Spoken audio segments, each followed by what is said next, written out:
The 4 tools every live streamer should have with them on every gig. No fluff, no story time, just brass tacks.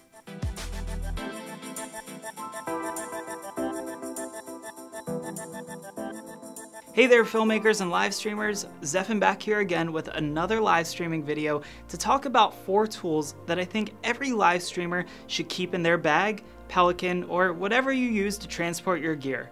Just please do not show up with a gym bag or a duffel filled with cables. It's tacky.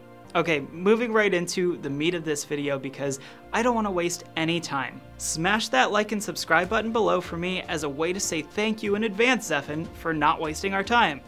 Got it? Great. The first item that every live streamer should keep in their bag is, drumroll please, a Decimator. But not just any Decimator, I'm talking about the Decimator MD-HX HDMI and SDI cross converter. The Decimator is kind of like the Swiss Army knife of converters and scalers, but it also makes for a great troubleshooting tool when you're having issues. For starters, you can input an HDMI signal, convert it to a different resolution or frame rate, send it out over HDMI, and send it out over SDI, or vice versa. You can take an SDI feed and scale it, send it out over SDI, and HDMI simultaneously. There are 14 different modes where you can take either an SDI or HDMI input and either loop it, scale it, or even convert it to a different connection type, all from this one device. Its 4 SDI outputs allow you to use this one device as a distribution amplifier. That's code word for splitter. One HDMI signal can now become 4 SDI outputs. Now, if that wasn't enough, this device can work with everything from 720p at 2398, 24, 25, 2997, 30 frames, 50 frames, 5994, and yes, 60, all the way through 1080 interlaced or progressive at various frame rates. This means that if you're working with a switcher that doesn't have built-in scalers, you can scale to your heart's desire. This also means that if you are outputting from a switcher to, say, a projector or an older piece of hardware that can't take a certain frame rate or resolution, you can down-convert your signal. This one little device is phenomenal if you can't already tell, but one of the other reasons I like for keeping it around is for troubleshooting purposes.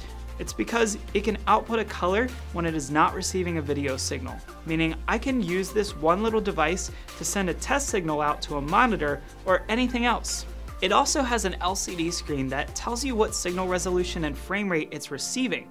So if you needed to test what resolution and frame rate you're getting out of a camera, this little guy will tell you what it's being fed, regardless of whether it's over the SDI or HDMI input. I'm going to make sure that we link this down below in the description because this is quite possibly the most useful device that's in my bag and it takes up very little space. It's about the size of 2 iPhones thick and not much bigger than my current iPhone screen. Again, I'll link to this below if you're looking to get one. Gear number 2 that is always with me when I'm going to a live stream is my UPS or uninterruptible power supply. I'm gonna put this down. This backup battery is great for making sure that if the power surges in a building, or even if it goes out for a minute, I'll have enough power to continue running all of my live streaming gear. When I get to a gig, this is one of the first devices I plug in, and then everything else plugs into the UPS. This will prevent your gear from getting fried, and it'll help you to be able to power down safely and not lose all of your recordings if the power goes out. It should be obvious that this $100 purchase is completely necessary. I use the CyberPower 810 watt version and I got this from Costco. I will also link to this below. Must-have number 3, adapters and dongles. Every filmmaker and live streamer should consider putting together an emergency bag of adapters.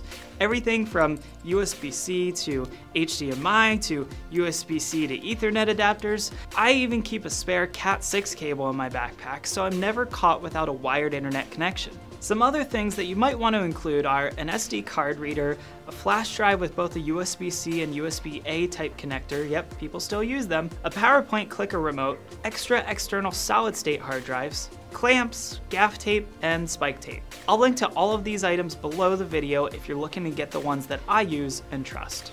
My 4th piece of gear that I think everyone should have in their bag is not actually something that goes in your bag, but rather on the ends of your cables. This is a silicone protective cap for your HDMI cables. In my kit, you'll see them on nearly all of the cables that I care about, like my 50-foot active cables and my fiber cables. These cables are not your typical cheapo HDMI cables that you'll get at Walmart. These cables are pricey because they have an active or fiber optic connection. To learn more about the cables, check out my video that I did on HDMI fiber cables. There's not much to say other than this tiny investment helps make sure that I don't destroy my cable connectors and that they last longer. Think of it as a small insurance policy. Now, you didn't really think I was going to leave you with just 4 pieces of gear. I have one bonus piece of equipment that you'll always find in my bag. Can you guess what it is? Of course not. I don't even know why I asked. The bonus piece of gear that I love keeping in my bag is an HDMI splitter. I usually have both a 1-in and 2-out and a 1-in and 4-out HDMI splitter. So if I ever needed to split a program feed out to a projector and a recorder, or maybe I needed a feed to a few TVs, I can use these super affordable splitters to get me there. So what's in your bag? What's the one piece of gear that you can't live stream without? Leave me a comment below and let me know what your secret Swiss Army weapon is so I can check it out and maybe add one to my collection. As always, if you're not already subscribed, what are you waiting for? It's all right down below, along with the links in the description to every product mentioned in today's video. See you down there in the comments.